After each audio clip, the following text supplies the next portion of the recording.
الحمد لله نحمده ونستعينه ونستغفره ونؤمن به ونتوكل عليه ونعوذ بالله من شرور أنفسنا ومن سيئات أعمالنا من يهده الله فلا مضل له ومن يضلله فلا هادي له ونشهد أن لا إله إلا الله ونشهد أن محمدا عبده ورسوله أما بعد فقد قال الله تبارك وتعالى في القرآن المجيد والفرقان الحميد أعوذ بالله من الشيطان الرجيم بسم الله الرحمن الرحيم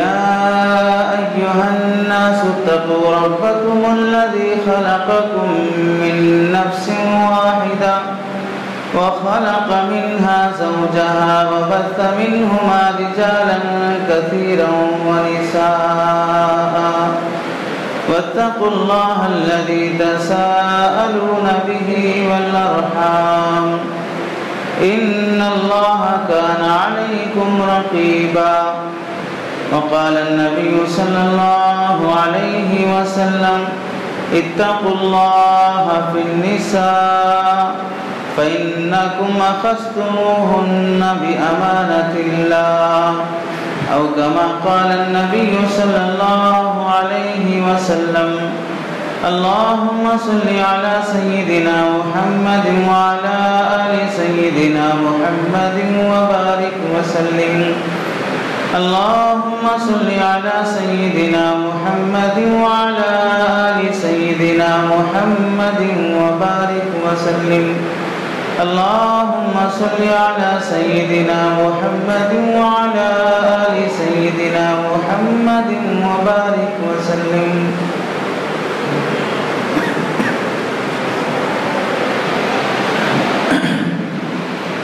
میرے محترم عزیزوں بزرگوں اور دوستوں،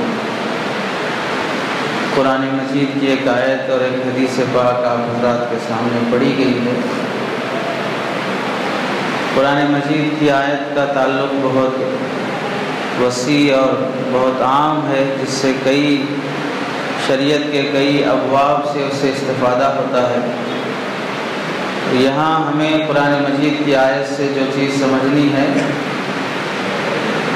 وہ ہے عورتوں کا اسلام کے اندر کیا مقام و مرتبہ ہے، اور حدیث پاک بھی جو پڑھی گئی ہے وہ بھی عورتوں کے حقوق سے متعلق اسلام نے کس قدر تاکید فرمائی ہے اس سے متعلق حدیث پاک ہے۔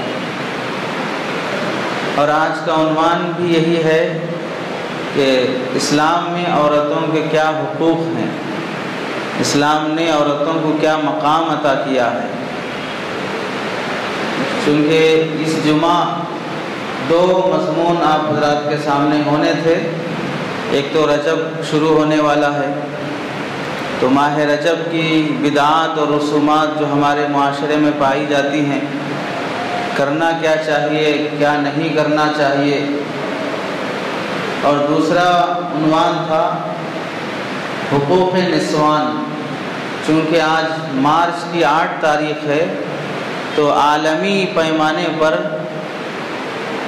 وومنس ڈے منایا جاتا ہے، عورتوں کا دن، جس میں مختلف پروگرام کیے جاتے ہیں، اور جو عورتوں کا درد رکھنے والے اسٹیجوں پہ آ کر مگرمچھ کے آنسوں بہاتے ہوئے عورتوں کے حقوق کے بارے میں بیان کرنا شروع کرتے ہوئے نتیجتاً ان کا رخ گھما پھرا کر سوئی اسلام کی طرف مڑ جاتی ہے کہ اسلام میں عورتوں کو یہ حق نہیں دیا گیا، وہ حق نہیں دیا گیا، وہ حق نہیں دیا گیا۔ خود اپنے گھر میں اپنی بیوی پر ظالم بن کے بیٹھا ہے، بیوی کو چھوڑ کے بیٹھا ہے، اور کئی ناجائز تعلقات رکھ کے بیٹھا ہے، اور معاشرے میں ظالم بن کے بیٹھا ہے، اور اسٹیج پہ آ کے حقوق نسوان بیان کرنے چلا ہے۔ اور یہ دن شروع کیا گیا تھا یورپ سے، نیو یارک سے شروع کیا گیا 1907 میں اس دن کی ابتدا ہوئی، یعنی اس زمانے میں وہاں کی عورتوں نے اپنے حقوق کا مطالبہ کرنے کے لیے کہ ہمیں بھی مردوں کے برابر حق چاہیے، ہم بھی مردوں کے برابر جاب کریں گے، مردوں کے برابر ہم بھی کمائیں گے، مردوں کے شانہ بشانہ دوش بدوش ہم بھی چلیں گے، ہمیں گھر میں پابند کر کے رکھ دیا گیا ہے، ہمیں آزادی نہیں مل رہی ہے، ہمیں کیسے کپڑے پہننا چاہیے مرد ہمیں بول رہے ہیں، ہم خود اپنے حساب سے اپنی مرضی سے کپڑے پہنیں گے، اپنی مرضی سے آنا جانا، ہم ایک آزاد انسان کی طرح جینا چاہتے ہیں۔ اس مطالبے پر اس زمانے میں مختلف ڈرامے کیے گئے، مختلف ہنگامے کیے گئے اور حکومت سے مطالبہ کیا گیا کہ ہمیں حق دیا جائے۔ بالآخر 1911 میں عالمی پیمانے پر یہ دن مان لیا گیا کہ آج کے دن عورتوں کو ان کا حق دیا جائے اور ان کے مطالبے پورے کیے جائیں، اور پھر ہر سال کے لیے 8 مارچ کا دن عورتوں کے حقوق کا دن منائے جانے کے نام سے منایا جانے لگا۔ 1911 میں یہ دن عورتوں کا دن یوم حقوق نسوان کے نام سے مانا گیا، اور 1911 سے لے کر 2011 تک 100 سال کے عرصے میں ہر سال یہ دن منایا جاتے رہا، اور عورتوں کے حقوق کے بارے میں لوگ تقریر اور خطابات کرتے رہے اور اپنا رونا روتے رہے۔ پھر جو ظلم معاشرے میں چل رہا ہے وہ چلتا ہی رہا، کوئی فرق نہیں آیا، اور 100 سال کے بعد پھر جشن منایا گیا کہ آج پورے 100 سال ہو گئے ہیں یوم حقوق نسوان کے۔ بڑے دھوم دھام سے دنیا کے مختلف ممالک میں تقریباً جب 2011 میں یوم حقوق نسوان منایا گیا تو 100 ملکوں کی خواتین ایک جگہ جمع ہوئی اور اپنے حقوق کا مطالبہ، اور اثر نو ہمیں ایک آزادی چاہیے، یہ مطالبہ کیا گیا۔ اور ہمارے اس ملک ہندوستان میں 2001 سے یہ دن منایا جانے لگا ہے، اس سے پہلے یہاں ہندوستان میں 2001 سے پہلے یہ دن نہیں منایا جاتا تھا۔ اور ہر مذہب والا اپنے اپنے مذہب کے اندر کیا کمیاں ہیں اسے دیکھنے کے بجائے، اور اس مذہب پر ہم کس قدر عمل کر رہے ہیں اسے دیکھنے کے بجائے، ہر مذہب والا اسلام مذہب پر انگلی اٹھانے لگا کہ اسلام میں عورتوں کو یہ حق نہیں دے رہے، وہ حق نہیں دے رہے۔ تمہارے مذہب میں تم عورتوں کو کیا حق دے رہے ہو، اپنی عورتوں کی فکر کرو۔ یہ کون سی بات ہے، اپنے گھر میں تو اندھیرا ہے، دوسرے کے گھر میں چراغ جلانے چلے ہو، تمہارے گھر میں تو تمہاری بیوی پریشان ہے، دوسری کی بیوی کو دلاسا دینے چلے ہو۔ یہ سب ایسے مکار اور غدار قسم کے لوگ ہوتے ہیں جو اپنے مذہب کے بھی وفادار نہیں اور اپنے ملک کے بھی وفادار نہیں، صرف اپنی روٹی سے سینکنے کے لیے اور اپنا الو سیدھا کرنے کے لیے ایسی باتیں کرتے رہتے ہیں۔ آج مارچ کی 8 تاریخ یوم حقوق نسوان کے نام سے یہ دن منایا جاتا ہے۔ آپ دیکھ لیں گے اللہ تبارک و تعالیٰ نے اسلام کے اندر عورت کو جو مقام عطا کیا ہے وہ کسی مذہب میں عطا نہیں کیا گیا۔ فرق بس اس بات کا ہے کہ آدمی کو اللہ کی حکمت، اللہ کی دی ہوئی عقل کی روشنی میں سمجھنا چاہیے۔ اپنی حیوانیت اور شہوانیت کی روشنی میں، اس کی ظلمت میں اگر آدمی دیکھے گا کہ کیا حق ملا ہے تو پھر ظاہر سی بات ہے اسے حق سمجھ میں نہیں آئے گا۔ اللہ نے جو عقل دی ہے اس عقل کی روشنی میں سمجھو کہ عورت کو کیا مقام ملنا چاہیے۔ اپنی عیاشی اور آوارگی کی روشنی میں سمجھو گے، اس کی تاریکی میں سمجھو گے تو پھر ظاہر سی بات ہے کچھ سمجھ میں نہیں آئے گا۔ جانوروں کی طرح جینا چاہتے ہیں اور پھر یہ کہنا چاہتے ہیں کہ عورتوں کو برقعے کے ذریعے سے پابند کر دیا گیا، تو وہ برقع تو جانور نہیں پہنتے ہیں۔ کبھی کسی گدھی کو، کسی کتیا کو آپ نے نہیں دیکھا ہوگا جو کبھی برقع پہنتی ہو۔ اب عورتوں کے بارے میں بھی یہ چاہتے ہیں کہ وہ بھی ایسے ہی آزاد گھومتے پھرتے رہیں اور گلی کے کتے انہیں منہ لگاتے رہیں، تو اسلام یہ گوارا نہیں کرتا ہے۔ عورتوں کو کیا حق ملنا چاہیے، وہ حق اسلام کی روشنی میں، اللہ کی دی ہوئی عقل کی روشنی میں سمجھا جائے۔ بنیادی طور پہ اگر ہم ماضی سے لیتے آئیں تو ایسے بھی مذہب گزرے ہیں جو عورت کو عورت ماننا تو دور کی بات، عورت کو انسان ماننے تک کے لیے بھی تیار نہیں تھے۔ دنیا میں ایسے بھی مذہب ہیں جو عورت کو عورت ماننا تو دور کی بات، عورت کو انسان ماننے کے لیے بھی تیار نہیں تھے۔ یونانی فلسفہ یہ کہتا ہے کہ عورت انسان نہیں ہے بلکہ وہ تمام بری روحوں کا ایک مجموعہ ہے، تمام گندی اور ناپاک روحوں کا ایک مجموعہ ہے عورت، اور سب سے بہترین مرد وہ ہے جو آج تک کسی عورت کو ہاتھ نہ لگایا ہو۔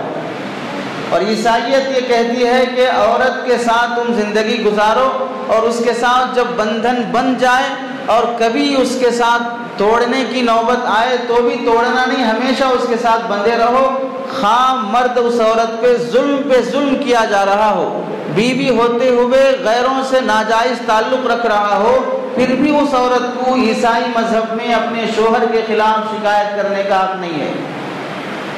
تم اس سے خلا نہیں لے سکتے، تم اس عورت کو چھوڑ نہیں سکتے، حالانکہ وہ اپنی بیوی پہ ظلم کر رہا ہے اور وہ برداشت سے باہر ہو رہا ہے۔ بس اس صورت میں تم اپنی بیوی کو یا وہ عورت اپنے شوہر سے جدا ہو سکتی ہے جبکہ وہ عیسائی مذہب چھوڑ دے۔ اور دوسری صورت ہے جو بہت بعد میں عیسائیوں میں پیدا ہوئی، وہ یہ ہے کہ اگر عورت شوہر کے ہوتے ہوئے کسی غیر سے تعلق رکھے اور وہ تعلق کھلا ہونے لگے، اب شوہر کو اختیار ہے کہ وہ اپنی بیوی کو چھوڑ سکتا ہے، ورنہ اس سے پہلے اسے چھوڑنے کی اجازت نہیں، اور بیوی بھی اپنے شوہر کے ظلم سے چھٹکارا کسی صورت میں نہیں پا سکتی۔ اور یہودیت یہ کہتی ہے کہ تم شادی ہونے کے بعد اگر بیوی تمہیں تھوڑی بھی ناگوار لگے، تمہیں یوں سمجھیے کہ اگر کسی دن اس کے کپڑے پسند نہیں آئے، کسی دن اس کا کھانا پسند نہیں آیا، کسی دن اس کا ہنسنا پسند نہیں آیا، کسی دن اس کا چھینکنا پسند نہیں آیا، تو فوراً طلاق نامہ لکھ کے دے دو اور چھٹی کرو، برداشت کرنے کی ضرورت ہی نہیں ہے، دوسری بہت ساری عورتیں تمہیں مل جائیں گی۔ یہ یہودیت کا قانون ہے۔ زیادہ لگا لینے کی ضرورت نہیں ہے، زیادہ لٹکے رہنے کی ضرورت نہیں ہے، ہزاروں لاکھوں عورتیں تمہیں مل جائیں گی۔ اور یونانی فلسفہ تو ظاہر سی بات ہے وہ جانوروں سے بھی بدتر سمجھتا ہے عورت کو، چنانچہ یونان میں عورتوں کا بازار لگتا تھا، جس طرح بیل بکری بازار میں فروخت ہوتے ہیں ایسے عورتوں کو لایا جاتا تھا اور فروخت کیا جاتا تھا۔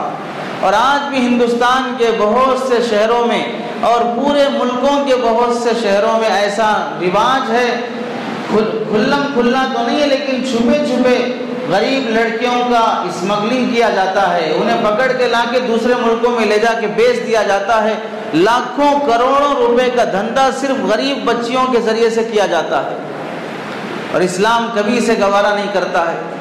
اور ہمارے برادران وطن کا مذہب دیکھ لو، بہت سے سالوں تک قریب تک بھی یہ رسم تھی کہ شادی ہونے کے بعد اگر شوہر کا انتقال ہو جاتا ہے تو شوہر کے ساتھ بیوی کو بھی جلا دیا جائے گا، شوہر کے مرنے کے بعد بیوی کو زندہ رہنے کا حق نہیں ہے۔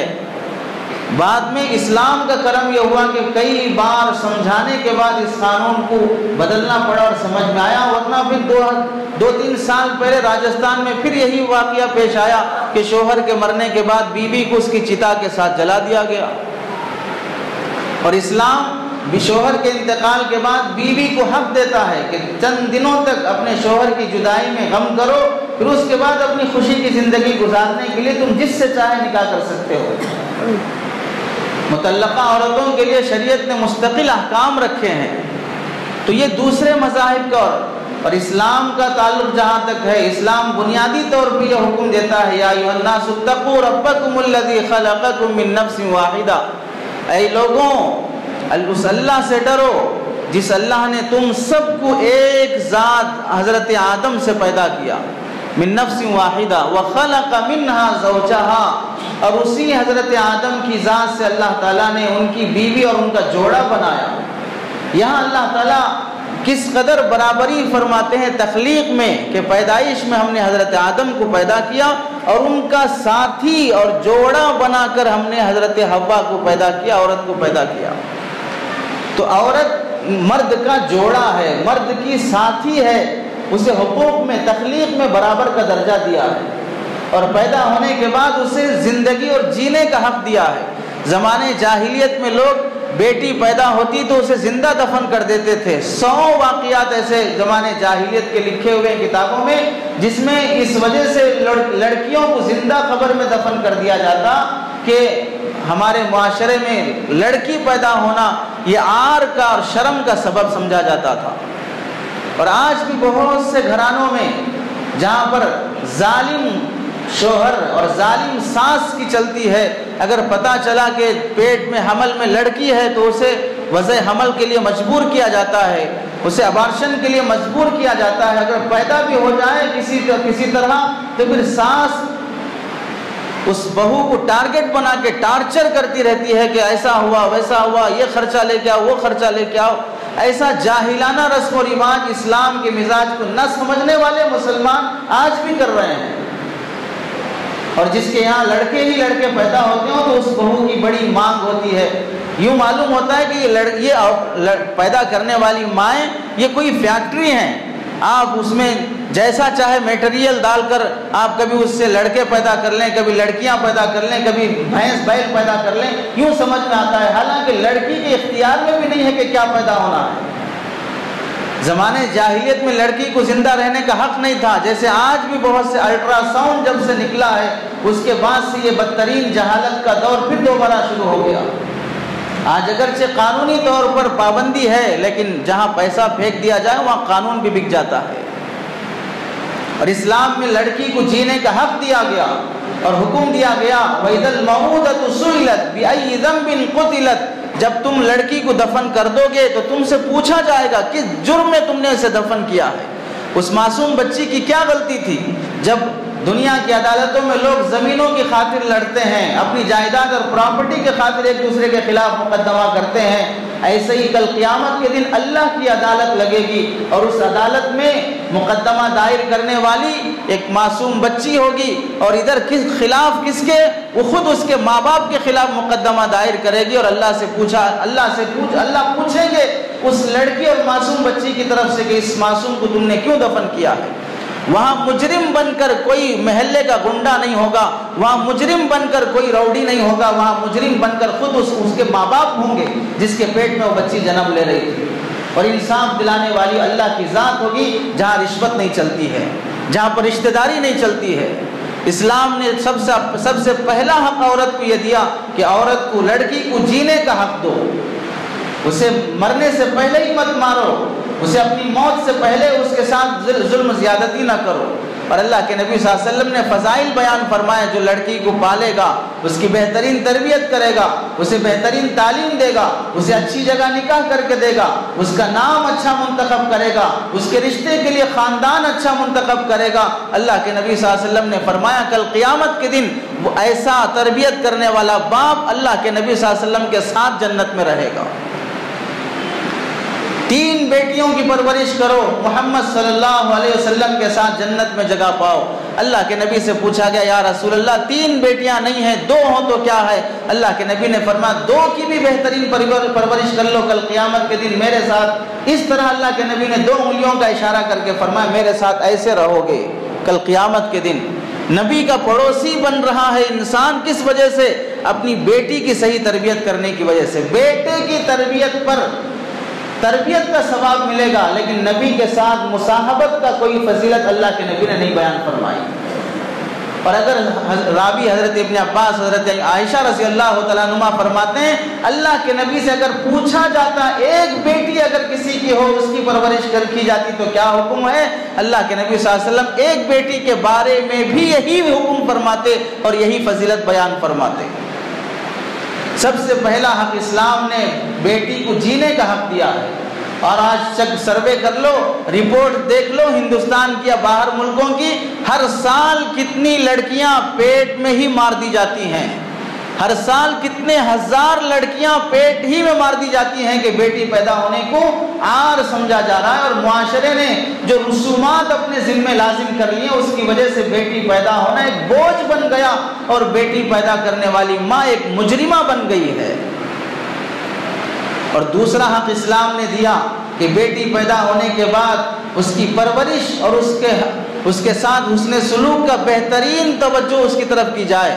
چنانچہ باپ کو حکم ہے بیٹی پیدا ہونے کے بعد اگر تم گھر میں آؤ اور کوئی چیز تم سامان کھانے پینے کا لاؤ تو سب سے پہلے بیٹے کو دینے کے بجائے بیٹی کو پہلے دو، بیٹے کو دینے کے بجائے بیٹی کو دینے میں مقدم کرو۔ جس طرح بیٹے کے پیدا ہونے پر خوشی کا اظہار کرتے ہو، بیٹی کے پیدا ہونے پر بھی اسی طرح خوشی کا اظہار کرو۔ اگر بیٹی کے پیدا ہونے پر سب کو، بیٹے کے پیدا ہونے پر سب کو سنایا جا رہا ہے اور بیٹی کے پیدا ہونے پر پوچھنے پر بھی نہیں بولا جا رہا ہے، تو سمجھ لو تمہارے اندر، تم مسلمان ہونے کے بعد بھی زمانے جاہلیت کے آثار تمہارے اندر موجود ہیں، کفر کی علامتیں تمہارے اندر، کفر کی بو تمہارے اندر موجود ہے۔ اس کی پرورش کا بہترین نظام کیا جائے، اس پر ہاتھ نہ اٹھایا جائے، اس کی تحقیر نہ کی جائے۔ اور پھر اسلام نے آگے حکم دیا، جب بیٹیاں جوان ہونے لگیں تو اللہ تعالیٰ لڑکیوں کو ان کے پاک دامنی، ان کی عزت اور عصمت کی عظمت کا خیال رکھتے ہوئے ان کے دامن کی حفاظت کے خاطر اللہ تعالیٰ حکم فرماتے ہیں، قُلْ لِلْمُؤْمِنِينَ يَغُضُّوا مِنْ أَبْصَارِهِمْ وَيَحْفَظُوا فُرُوجَهُمْ، مسلمانوں سے کہہ دو کہ وہ اپنی نگاہوں کو نیچے رکھیں۔ کس بات سے نگاہوں کو نیچے رکھنا ہے؟ آسمان مت دیکھو، نیچے نگاہ کر لو، پہاڑوں کو مت دیکھو، نیچے نگاہ کر لو۔ نیچے نگاہ رکھنے کا حکم کس کے مقابلے میں ہے؟ باہر چلنے والی ان لڑکیوں اور عورتوں کی طرف نگاہ مت کرو، نیچے نگاہ رکھو۔ یہ نیچے نگاہ رکھنا کیوں ہے؟ ان کی عظمت کا خیال، ان کی عصمت اور احترام کا خیال کرتے ہوئے تم ان کی طرف بری نگاہ مت ڈالو۔ وَيَحْفَظُوا فُرُوجَهُمْ کے تحت مفسرین لکھتے ہیں شرمگاہوں کی حفاظت کرنے کا مطلب اور مفہوم یہ ہے کہ برائی اور زنا اور گندی اور بدفعلی کی طرف لے جانے والے تمام کاموں سے بچے رہو۔ چنانچہ ایسی باتیں لڑکیوں سے مت کرو جو زنا تک لے جاتی ہوں، ایسی نگاہیں نہ ڈالو جو زنا تک لے جاتی ہوں، ایسے قدم ادھر نہ اٹھاؤ جو زنا تک لے جاتے ہوں۔ ان تمام چیزوں سے محفوظ رکھنا یحفظوا فروجہم میں داخل ہے۔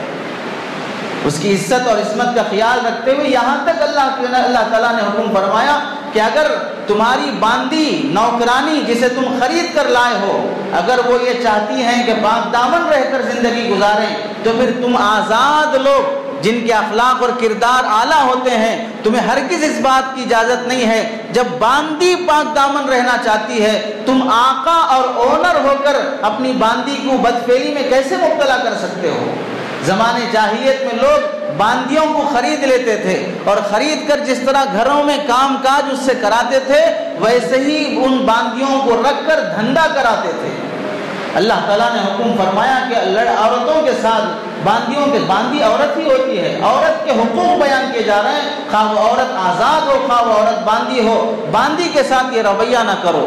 تو اب بتاؤ، جس خریدی ہوئی باندی کو پاک دامن رکھنے کا حکم دیا گیا ہے، تو پھر آزاد عورت کو کس قدر پاک دامن رکھنے کا حکم دیا جائے گا؟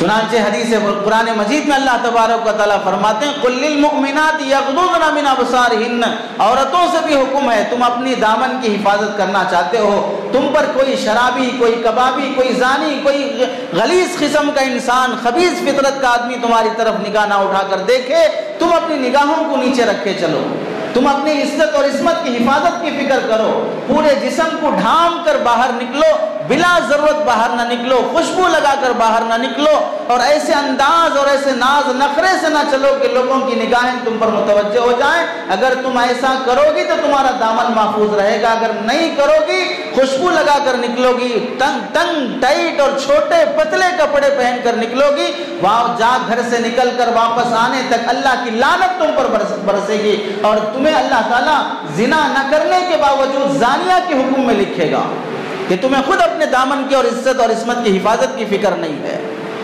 اور چنانچہ حضرت عمر رضی اللہ تعالیٰ عنہ، حضرت ابو بکر رضی اللہ تعالیٰ عنہ کے زمانے میں دیکھ لو، اگر کسی لڑکی کا، کسی عورت کی عزت اور عصمت کے ساتھ کھلواڑ ہوتا تھا تو فوری سزا دے دیتے تھے۔ چنانچہ حضرت ابو بکر رضی اللہ تعالیٰ عنہ کے پاس ایک آدمی آیا اور کہنے لگا کہ امیر المومنین، میرے گھر میں ایک مہمان آیا، کنز العمال کی حدیث ہے، میرے گھر میں ایک مہمان آیا، میں نے اس کا اکرام کیا، لیکن اس نے میری غیر موجودگی میں میری ہمشیرہ، میری بہن کے ساتھ اس نے زیادتی کر لی، اب میں آپ کے پاس شکایت لے کے آیا ہوں۔ حضرت ابو بکر رضی اللہ تعالیٰ نے لوگوں کو بھیجا، تحقیقات کی، معلوم ہوا کہ واقعتاً اس کی بہن کی کوئی غلطی نہیں تھی، اس آنے والے مہمان نے زیادتی کی تھی اور اس نے اپنی غلیظ فطرت کا اظہار کیا تھا۔ تو حضرت ابو بکر رضی اللہ تعالیٰ نے اس مہمان کو بلایا اور پھر اسے 100 کوڑے لگوائے اور پھر اسے مقام فتح کی طرف 1 سال کے لیے جلاوطن کے لیے بھیج دیا، شہر بدر کر دیے کہ 1 سال تک تمہیں شہر میں آنے کی اجازت نہیں ہے۔ پھر 1 سال کے بعد اسے واپس بلایا، پھر اسی آدمی کی بہن کے ساتھ اس آدمی کا نکاح کروایا۔ حضرت عمر رضی اللہ تعالیٰ عنہ کے پاس ایک آدمی آیا اور وہ کہنے لگا کہ میں حذیل گھرانے کے اور حذیل قبیلے کے لوگوں کو دعوت دیا ہوں اور لوگ میرے پاس دعوت کے لیے جمع ہو گئے اور میں نے اپنی باندی کو لکڑیاں لانے کے لیے بھیجا. ایک آدمی جو آئے ہوئے دعوت میں آئے ہوئے لوگوں میں سے ایک آدمی کی میری باندی پر دل آ گیا اور اس کے پیچھے پیچھے ہوا اور لکڑیاں لانے کے لیے جب وہ جنگل میں گئی تو یہ بھی پہنچا اور اس کے ساتھ زیادتی کرنے لگا اور اسے چھیڑ چھاڑ اور پریشان کرنے لگا. وہ تنگ آ گئی اور ایک بڑا پتھر اٹھا کر دے مارا, وہیں اس کا انتقال ہو گیا. اور وہ گھر واپس آئی, بات پھیل گئی کہ ایک آدمی جنگل میں مرا پڑا ہے. تحقیقات میں بھی پتہ چلا فلاں کی باندی نے مار دیا ہے. حضرت عمر رضی اللہ عنہ تک کیس آیا. حضرت عمر نے تحقیقات کی, پتہ چلا کہ یہ خود زیادتی کرنے کے چکر میں تھا, باندی کا اس میں کوئی قصور نہیں تھا. تو حضرت عمر رضی اللہ عنہ نے فرمایا کہ اس مرے ہوئے آدمی کا نہ قصاص ہے نہ اس کی کوئی دیت ہے, نہ اس کے بدلے کسی کو قتل کیا جائے گا, نہ اس کی کسی پر دیت لازم ہوگی. اس نے ایک لڑکی کی عزت لوٹنے کی چکر میں تھا اور اس میں اس کی جان چلی گئی ہے. اس کی جان کا کوئی اعتبار نہیں ہے, اس کے خون کا کوئی اعتبار نہیں ہے. اور کیا مطلب یہاں پر ایک باندی کی عزت کی خاطر ایک آزاد کی موت بھی گوارا ہے. خواہ وہ عورت ہے لیکن باندی ہی کیوں نہ ہو, اس کی بھی ایک عزت ہے اسلام کے اندر. تو اسلام میں اسے عزت اور عصمت کا جو حق دیا ہے وہ کتنا عظیم حق ہے کہ اور لوگ یہ چاہتے ہیں کہ عورتوں کو آزاد کر دیا جائے, وہ ہر فیلڈ میں آگے رہیں اور ان کے ساتھ زیادتیاں ہوتی رہے تو اسے سمجھتے ہیں کہ یہ حق ہے. اور یہاں تک اللہ تبارک و تعالیٰ نے عورت کے عزت عصمت کی اور اس کے راز کی اور اس کی تنہائی اور خلوت کی حفاظت کی رعایت اللہ نے اس قدر کی ہے. گھر میں کام کرنے والا نوکر, اسے گھر میں بار بار آنا جانا پڑتا ہے, وہ نوکر ہے گھر کا. اور اس زمانے کا جو نوکر اور اس زمانے کے جو غلام تھے وہ گھروں میں ہی کھاتے تھے, گھروں میں ہی رہتے تھے, وہ خریدا ہوا رہتا تھا تو اسے گھر میں ہی پلنا پڑتا تھا. گھر کی صفائی, گھر کے انتظامات سب نوکروں کے ذمہ رہتے تھے. وہ گھر میں کام کرنے والا نوکر, اس کو بھی حکم ہے یا ایھا الذین آمنوا لیستأذنکم الذین ملکت ایمانکم والذین لم یبلغوا الحلم منکم ثلاث مرات. یہ کام کرنے والے نوکر جب تمہارے گھر میں آئیں اجازت لے کے آئیں. 3 وقتوں میں میاں بیوی آپس میں لیٹے رہتے ہوں, تنہائی میں کچھ ملتے اور باتیں کرتے ہوں, عشاء کے بعد جب بستر لگ جائے گھر کے نوکر کو بھی بغیر اجازت کے گھر میں آنے کی اجازت نہیں ہے. فجر کے بعد گھر کے نوکر کو بھی گھر میں آنے کی اجازت نہیں ہے. ظہر کے وقت میں بھی جب لیٹے اور قیلولہ کا وقت ہو گھر کے نوکر کو بھی بغیر اجازت کے آنے کی اجازت نہیں ہے. اس میں عورت کی عزت اور عصمت کا لحاظ رکھا گیا ہے. کس قدر تاکید ہے اس کی پاک دامنی کا. عام لوگوں کو بھی یہ حکم ہے کہ اگر تم کسی کے گھر جاؤ, تمہیں اپنے دوست سے ملنا ہے اور اس کے گھر پہ دروازہ کھٹکھٹایا, وہ وہاں پر موجود نہیں ہے, 3 مرتبہ سلام کرو, اجازت مانگو, اندر سے جواب ملے, اندر آنے کی اجازت ملے تو اندر جانا, اگر اجازت نہیں ملے تو واپس آ جانا. جھانک کر دیکھنے کی اجازت نہیں ہے. کیوں؟ گھر میں وہ اپنی بیوی کے ساتھ کیا کر رہا ہے, تمہیں کیا مطلب, تمہیں جھانک کر دیکھنے کی اجازت نہیں ہے. ایک صحابی جھانک کر دیکھ لیے تو اللہ کے نبی نے فرمایا اگر مجھے اجازت ہوتی تو میں تمہاری آنکھ پھوڑ دیتا. تم جھانک کر دیکھ رہے ہو دوسروں کے گھروں میں. اللہ کے نبی صلی اللہ علیہ وسلم حضرت سعد بن عبادہ رضی اللہ تعالیٰ عنہ سے ملنے کے لیے آئے, دروازے پہ دستک دیا, 3 مرتبہ سلام کیا, اندر سے جواب نہیں آیا, واپس جانے لگے. حضرت ابو الدرداء حضرت سعد بن عبادہ رضی اللہ تعالیٰ عنہ اندر موجود تھے, بھاگتے ہوئے آئے اور اللہ کے نبی صلی اللہ علیہ وسلم سے عرض کرنے لگے یا رسول اللہ انی لاستمع تسلیما, میں آپ کے سلام کو غور سے سن رہا تھا, وارد کا, اور میں آپ کو جواب دے رہا تھا, ردن خفیہ, لیکن آہستہ جواب دے رہا تھا. کیوں آہستہ جواب دے رہے تھے؟ لِتُكْثِرَ عَلَيْنَا التَّسْلِيمَ, تاکہ آپ اور زیادہ ہمیں سلامتی کی دعا دیتے رہیں. چونکہ کیا کہہ رہے تھے اللہ کے نبی, السلام علیکم, کیا مطلب اللہ تم پر سلامتی نازل کرے. نبی کسی کے گھر کے باہر کھڑے ہو کر سلامتی کی دعا کر رہا ہے تو کتنا خوش نصیب وہ صحابی ہے. وہ صحابی فرماتے ہیں یا رسول اللہ میں وہ سلام کی دعا لینے کے خاطر میں خاموش آہستہ جواب دیتا رہا. اللہ کے نبی نے فرمایا شریعت کا حکم یہ ہے کہ 3 مرتبہ آواز دو, جواب ملے تو ٹھیک ہے, نہیں تو واپس آ جاؤ. اس میں کس بات کا لحاظ رکھا گیا کہ دوسروں کے گھروں کا راز نہ جانا جائے, ان کے راز کی, ان کی عزت کی, ان کے عصمت کی, عظمت کا لحاظ رکھا جائے. اور آگے اللہ تبارک و تعالیٰ نے جب لڑکی بڑی ہو جائے بالغ ہو جائے تو حکم دیا گیا کہ لڑکی کی اجازت اور اس کی مرضی کے بغیر اس کی شادی نہ کی جائے. اسے یہ حق ہے اس سے پوچھا جائے کہ تم کس سے نکاح کرنا چاہتی ہو. ہمارے معاشرے میں پوچھا نہیں جاتا ہے. یہ بہت بڑی بری بات ہے کہ لڑکی سے پوچھے بغیر اس کا نکاح کیا جائے. اور لڑکیوں کو بھی یہ اجازت نہیں ہے کہ اپنے ماں باپ کی مرضی کے بغیر جس کے چاہے ساتھ گل چھلے اڑاتے پھریں اور اپنی مرضی کا ناجائز استعمال کریں. اس کی بھی اجازت نہیں ہے. جنم سے لے کر پیدا ہونے سے لے کر پال پوس کر بڑے کرنے والے ماں باپ کی رضامندی کا لحاظ نہ رکھا جائے. اسے تو بعض فقہا کے نزدیک جائز ہی نہیں کہتے ہیں ایسے نکاح کو جس میں ماں باپ کی اور اولیاء کی مرضی شامل نہ ہو. اسے حق ہے کہ وہ طلاق ہو گئی تو دوسرا نکاح کر سکتی ہے. بالغ ہو گئی تو شوہر کا انتخاب کر سکتی ہے کہ مجھے فلاں خاندان کے لڑکے سے نکاح کرنا ہے, فلاں سے مجھے نکاح نہیں کرنا ہے. لیکن آزاد خیالی اور آزاد مزاجی اس قدر آ گئی کہ اب یہ اس آزادی کا جو استعمال غلط ہو رہا ہے. اسے دیندار لڑکا پسند نہیں ہے, دنیا دار لڑکا پسند ہے. داڑھی والا پسند نہیں ہے, بے ریش پسند ہے. داڑھی والا بھی مرد ہے, بے داڑھی والا بھی مرد ہے. ہر آدمی اپنی نیکی اور گناہ کے لحاظ سے ثواب پائے گا. لیکن تمہاری یہ سوچ کہ تمہیں داڑھی پسند نہیں ہے, وہ اس آدمی کی داڑھی پسند نہ ہو, یہ ہو سکتا ہے. لیکن داڑھی نبی کی سنت ہے. نبی کی سنت کی تحقیر جو تمہارے دل میں آ گئی ہے, تم اپنے ایمان اور کفر کا فیصلہ کر لو کہ تم ایک سنت کی تحقیر اور اسے گھنانا اور گرا ہوا سمجھ رہی ہو اور اس کی تحقیر کے ساتھ تم اسے ناپسند کر رہی ہو. تم اسی میں فیصلہ کر لو کہ تم مسلمان ہو یا کافرہ ہو. عورت کو شادی کا حق دیا گیا. شادی کے بعد بیوی اگر ہے, بیوی بن جاتی ہے, تو بیوی کا حق دیا گیا کہ بیوی کے ساتھ کیسے رہنا چاہیے. اس کے ساتھ پیار محبت کے ساتھ, حسن اخلاق کے ساتھ. اللہ کے نبی صلی اللہ علیہ وسلم نے صحابہ کو تک منع فرما دیا جو بہت کثرت سے عبادت کرتے تھے. حضرت سلمان فارسی, حضرت ابو الدرداء رضی اللہ تعالیٰ عنہما, دونوں آپس میں مواخات ہوا تھا, بھائی بنا دیے گئے تھے. حضرت ابو الدرداء بہت کثرت سے عبادت کرنے والے, راتوں میں نفلیں, دن میں روزے, بیوی کی طرف توجہ نہیں. حضرت سلمان فارسی گھر میں آئے, دیکھا بیگم پریشان ہے, حضرت ابو الدرداء کی بیوی پریشان ہے. پوچھا کیا بات ہے؟ نہ قریب آتے ہیں, نہ کبھی ہنسی خوشی سے بات ہوتی ہے, راتوں میں نفلیں, دن میں روزے چلتے ہیں. حضرت سلمان فارسی نے فرمایا میں آج تمہارا مہمان ہوں. اور حضرت ابو الدرداء سے کہا میں تمہارے پاس رہوں گا.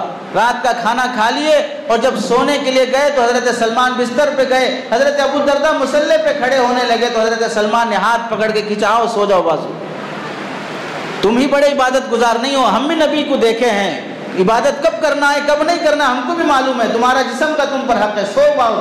اور جب تہجد کا وقت ہونے لگا تو حضرت سلمان فارسی نے اٹھا, اب اٹھو, اب اٹھ کے تہجد پڑھو. اور جب صبح ہو گئی, کھانے کا وقت ہوا تو حضرت ابو الدرداء نے کہا مجھے روزہ ہے. کہا اس روزے کی اجازت نہیں ہے, میرے ساتھ بیٹھ کے کھانا کھاؤ, مہمان کی خاطر روزہ بھی توڑنے کی اجازت ہے. بیٹھ بٹھا کے کھلایا. روزے رکوا رہے ہیں, رات کی نفلیں رکوا رہے ہیں, کیوں؟ تمہیں اپنی بیوی کا حق دینا ہے.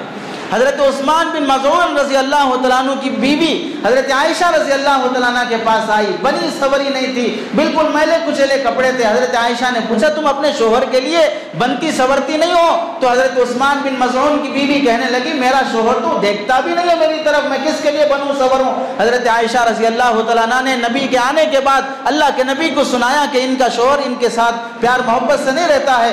اللہ کے نبی اس ایک صحابی کی بیوی کی خاطر اپنے گھر سے نکلے اور ان کا دروازہ کھٹکھٹایا. حضرت عثمان کو گھر سے باہر بلایا, یا عثمان اما تعلم ان الرہبانیت, کہ رہبانیت ہم پر حرام کر دی گئی ہے. ان الرہبانیت لیست علینا, ہمارے اسلام میں رہبانیت, یہ بیویوں سے دور رہنا درست نہیں ہے. تم نہیں جانتے, اپنی بیوی کے ساتھ اچھے رہو, اپنی بیوی کے ساتھ اچھے رہو. کس قدر حضرت عمر رضی اللہ تعالیٰ عنہ کو پتا چلا, محلے کا گشت وہ کر رہے تھے, اندر سے عشقیہ اشعار سنائی دیے ایک عورت سے. پتا چلا کیا بات ہے, شوہر اللہ کے راستے جہاد میں گیا ہے اور کئی مہینے ہو گئے شوہر کے انتظار میں بے چین ہو رہی ہے. حضرت حفصہ سے پوچھا بیٹی سے, بیٹی کوئی عورت اپنی بیوی سے کتنے دن دور رہ سکتی ہے؟ تو شرماتی ہوئی بیٹی نے کہا کہ ابا جان 4 مہینے دور رہ سکتی ہے. تو آرڈر جاری کیا کہ جو اللہ کے راستے میں جہاد میں گئے ہوں وہ 4 مہینے سے زیادہ دور نہ رہیں, واپس آ جائیں. لشکر مجاہد لڑنے والے لوگوں کو اللہ کے نبی حضرت عمر رضی اللہ عنہ نے واپس بلایا اور انہیں اپنی بیوی کے پاس بھیجا. بیویوں کا حق اور ان کے ساتھ حسن سلوک اور ان کے حقوق کی ادائیگی کا اسلام میں کس قدر احترام ہے۔ اور یہ مغربی معاشرہ جو اسلام کے بارے میں یہ کہتا ہے کہ عورتوں کو آگے آنے دو، عورتوں کو گھر سے باہر نکلنے دو، ٹھیک ہے تم نے عورتوں کو گھر سے باہر نکالا، کیا کر لیے نکال کے؟ پوری دنیا کا جائزہ لے لو، کتنی عورتیں سیاست کے میدان میں آگے ہیں اور انہیں پرائم منسٹر بننے کا عہدہ دیا گیا ہے۔ سروے کر لو اور موازنہ کر لو، مرد کتنے ہیں، عورتیں کتنی ہیں، اور کتنی عورتوں میں سے کتنے فیصد عورتوں کو بڑا عہدہ اور بڑا مقام دیا گیا ہے۔ پورے ہندوستان میں جو بڑے بڑے عہدوں پر بیٹھے ہیں ان میں مرد زیادہ، عورت زیادہ یا مرد زیادہ ہیں؟ پورے دنیا میں بڑی بڑی سیاست کی کرسیوں پر بیٹھے ہوئے مرد زیادہ یا عورت زیادہ ہیں؟ ظاہر سی بات ہے ایک دو عورتوں کو تم مقام دے دو گے، باقی ساری عورتوں کو بیچ میں لٹکا کے رکھ دو گے اور گھر سے باہر نکال کر اپنی عیاشی اور آوارگی کا ذریعہ بناتے پھرو گے۔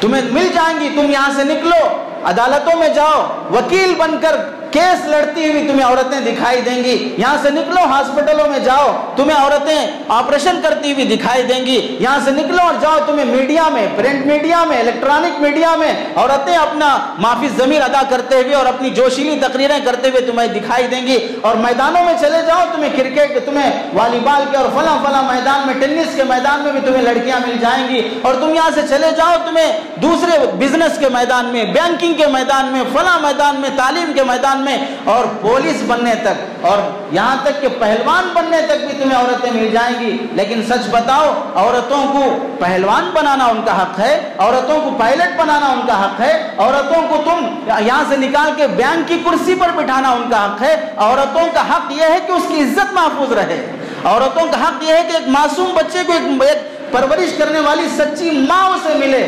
عورتوں کو گھر سے باہر نکال کر یہ ذہن بنایا گیا کہ شوہر کی خدمت، بچوں کی خدمت، ساس سسر کی خدمت، دیور کی خدمت، یہ سب خدمتیں کب کرو گی؟ گھر سے باہر نکلو، تم بھی آزادی سے رہو۔ کیا کرو نکل کے؟ ہوٹل میں آؤ، آنے والے شرابی کی خدمت کرو، آنے والے کبابی کی خدمت کرو، سود خور کی خدمت کرو، وہاں پلیٹیں لا کے رکھو، وہاں ہوٹل کا بینچ صاف کرتے رہو، یہ آزادی ہے۔ گھر میں شوہر کو کھانا دینا یہ قید ہے، وہاں آنے والے لٹیروں کو کھانا دینا وہ آزادی ہے۔ یہاں پر سادے سیدھے اور اچھے کپڑے پہن کر شوہر کے لیے سج سور کے رہنا یہ دقیانوسیت ہے اور یہ پرانے زمانے کی باتیں ہیں۔ اور وہی جب ایئر ہوسٹس بن کر ٹائٹ اور تنگ کپڑے پہن کر اور ایروپلین میں جب وہ ہوائی جہاز میں اپنا جسم دکھاتی پھرے گی اور مہینہ دو مہینے میں اپنے جسم کی وہ بیچتی اور فروخت کرتی رہے گی تو یہ آزادی ہے۔ شراب خانوں میں، کلب میں، اڈوں میں تم وہاں پر ناچتی ہوئی رہو اور اپنے جسم کا دھندا کرتی رہو، یہ تمہارے لیے آزادی ہے۔ کس چیز کو تم آزادی کا نام دے رہے ہو؟ حقوق نسوان کے نام پر عورتوں کو جانور بنانا چاہتے ہو، پھر اسے کہتے ہو کہ عورتوں کو ان کا حق اسلام میں نہیں دیا گیا ہے۔ دیکھ لو تاریخ اٹھا کر، اسلام میں تمہیں ایک اچھی ماں کی تلاش ہے تو حضرت مریم کو دیکھو، انہوں نے حضرت عیسیٰ کی کیسی پرورش کی ہے۔ تمہیں اچھی بیوی کی تلاش ہے تو حضرت آسیہ اور حضرت خدیجہ کو دیکھو، ایک اچھی بیوی بن کر اللہ کے نبی کی کیسی دعائیں انہوں نے لی ہیں۔ ایک اچھی بیٹی کی تمہیں تلاش ہے تو حضرت فاطمہ کو دیکھو، ایک اچھی بیٹی بن کر انہوں نے کیسے اسلام کا نام روشن کیا ہے۔ ایک اچھی بہن تمہیں تلاش ہے تو حضرت موسیٰ علیہ السلام کی بہن کو دیکھو، صحابہ کی بہنوں کو دیکھو، نبی کی بہن حضرت شیما کو دیکھو، یہ تمہیں اچھی بہن کی چال اور اچھی بہن کی زندگی اور اچھی بہن کی حرکات اور سکنات میں تمہیں نظر آئیں گی۔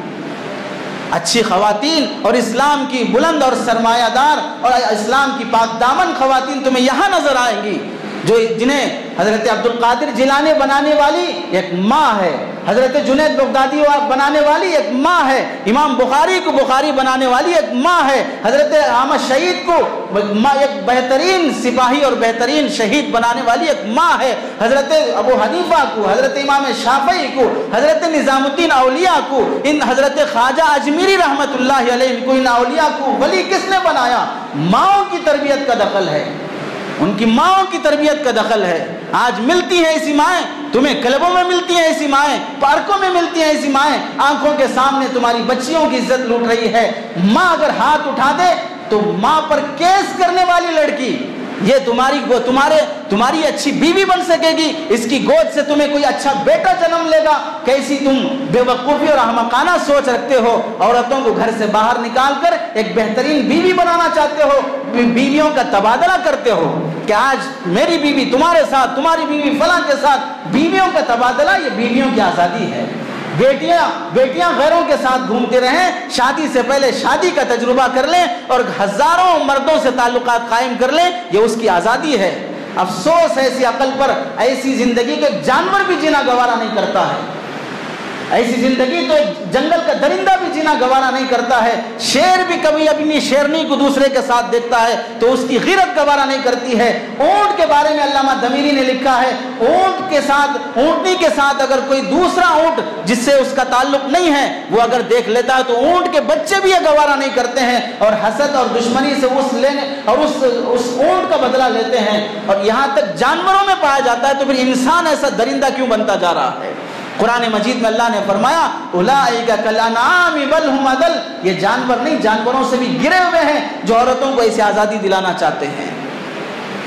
گھر میں تمہیں ایک اچھی ماں ملے، گھر میں تمہیں ایک اچھی بیٹی ملے، گھر میں تمہیں ایک اچھی بیوی ملے، گھر میں تمہیں ایک اچھی بہن ملے، یہ تمہارے معاشرے کے لیے عزت کا سبب ہے۔ تمہیں ہوٹلوں میں عورتیں مل جائیں، بازاروں میں عورتیں مل جائیں، ہاسپٹلوں میں عورتیں مل جائیں، بینکوں میں عورتیں مل جائیں، یہ تمہارے معاشرے کی ترقی نہیں ہے، یہ تمہارے معاشرے کی تنزلی ہے۔ اور علامہ اور صلاح الدین رحمت اللہ علیہ نے فرمایا تھا، صلاح الدین ایوبی رحمت اللہ علیہ نے فرمایا تھا کہ جس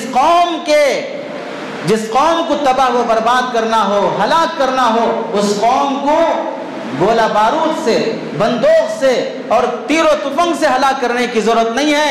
اس قوم کے نوجوانوں میں، اس قوم کے نوجوان لڑکوں اور لڑکیوں میں عیاشی، آوارگی، بے حیائی، شراب نوشی، فحاشی اور ناچ گانے کو عام کر دو، پھر وہ قوم خود بخود ہلاک و برباد ہو جائے گی، اسے مارنے کے لیے کسی دوسرے ملک کے بم بارود کی ضرورت نہیں پڑے گی۔ اور آج دیکھ لو ہماری نوجوان نسل، لڑکے لڑکیاں، کتنی مسلمان لڑکیاں برقع پہن کے گھر سے باہر نکلتی ہیں، اندر جینس پہنی ہیں، ٹی شرٹ پہنی ہیں، کالج جانے کے بعد اس کا برقع ادھر اور اس کا جینس اور ٹی شرٹ میں وہ اپنے غیر مرد سے، اپنے بوائے فرینڈ سے تعلقات قائم کرے گی، اور پھر واپس آتے ہوئے برقع پہن کے آئے گی۔ مرد سمجھ رہا ہے، باپ سمجھ رہا ہے، بھائی سمجھ رہا ہے کہ میری بہن بڑی پاک دامن ہے، بلکہ بے شرم، بے حیا، غیرت کے مارے ڈوب مرنے کے لائق ہیں وہ ماں باپ اور وہ بھائی جو خود اپنی بہن کو، اپنی بیٹی کو بائک پر بٹھا کر ایسی کالج میں لے جا کے چھوڑ دیں جو کالج بدنام زمانہ ہے، جس کالج کے بارے میں مشہور ہے کہ یہاں کی لڑکیاں غیروں کے ساتھ تعلق رکھتی ہیں، یہاں کی لڑکیاں پاک دامن نہیں رہتی ہیں، پھر بھی تعلیم کی خاطر، ڈگری دلانے کی خاطر، اسے گریجویٹ بنانے کی خاطر اس کی عزت کا سودا کرنے والا باپ، وہ باپ کہلانے کے لائق نہیں، وہ ایک دلال کہلانے کے لائق ہے۔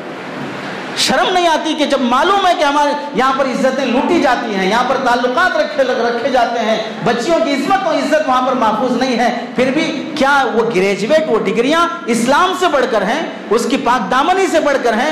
دامن کی پاکی کی خاطر عورتوں نے اپنی جانیں دے دی ہیں، عورتوں نے اپنی جانیں دے دی ہیں۔ خلیفہ معتصم باللہ، اسلامی سلطنت کا بادشاہ، جب اس کا ہلاکو خان سے دشمنی ہوئی اور جنگ ہوئی اور ہلاکو خان فتح کرتے کرتے کرتے جب اس کی سلطنت تک آ پہنچا اور خلیفہ معتصم باللہ ہار گیا، قرآن کی تلاوت کر رہا تھا، ہلاکو خان کا تیر آیا اور یہاں کن پٹی پہ تیر لگا اور اس سے خون کا فوارہ نکلا، قرآن بند اور یہ نیچے گر گیا، اور خون جو زمین پر گرا اس سے چند حروف بنے، تاریخ مشاہیر میں لکھا ہے اس سے چند حروف بنے۔ ان حروف کا خلاصہ یہ تھا کہ جب قوم کے بڑے ظالم بن جاتے ہیں تو قوم کے بے قصور بھی مارے جاتے ہیں، اور ہلاکو خان آیا اور جب ظالم بادشاہ مسلط ہوتے ہیں تو بادشاہوں کی بیٹیاں، بادشاہوں کی بیویاں، ان کی عزتوں کا نیلام ہوتا ہے، اور خلیفہ معتصم باللہ کی بیوی کو پتا چلا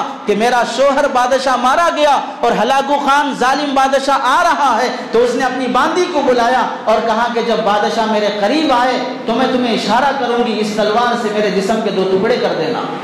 اور جب بادشاہ قریب آیا اور اس سے قربت کرنا چاہا اور اس سے قریب ہونا چاہا تو اس نے کہا کہ جہاں پنا ایک بات سن لیجئے، میرے شوہر کے پاس ایک بہترین تلوار تھی، وہ ایسی جادوگر تلوار تھی کہ وہ چلاتا تو ہی چلتی، کوئی دوسرا چلاتا تو وہ تلوار نہیں چلتی، میں آپ کو ابھی آزما کے دکھاتی ہوں۔ باندی کو بلا کے کہا کہ تھوڑا چلا کے دکھا، باندی نے تلوار چلایا تو جسم کے 2 ٹکڑے ہو گئے، اور وہ دکھانا چاہتی تھی کہ میں مر جاؤں گی لیکن میرے جسم پر کسی غیر کا ہاتھ پڑے مجھے گوارا نہیں ہے۔ بادشاہوں کی بیویوں میں ایسی غیرت اور حیا تھی تو غریبوں میں کیسی غیرت اور حیا ہوگی؟ تو بزرگوں اپنی بچیوں کو اسلامی تعلیمات، اسلامی حقوق سکھاؤ۔ اسلام کتنا حق دیتا ہے، جائے کہ تم انٹرنیٹ پر ان کی باتیں سن کر اسلام کے متعلق غلط ذہن پیدا کرنے لگو۔ اسلام پر نہ چلنا اور بات ہے، اسلام میں جو احکامات بیان کیے گئے ہیں ان احکامات کے بارے میں شک و شبہ کرنا، ان احکامات کو معمولی سمجھنا، ان احکامات کی تاخیر کرنا، یہ آدمی کو کافر بنا دیتا ہے۔ اللہ سے دعا ہے کہ سنی باتوں پر عمل کی توفیق نصیب فرمائے۔ وآخر دعوانا الحمدللہ رب العالمین۔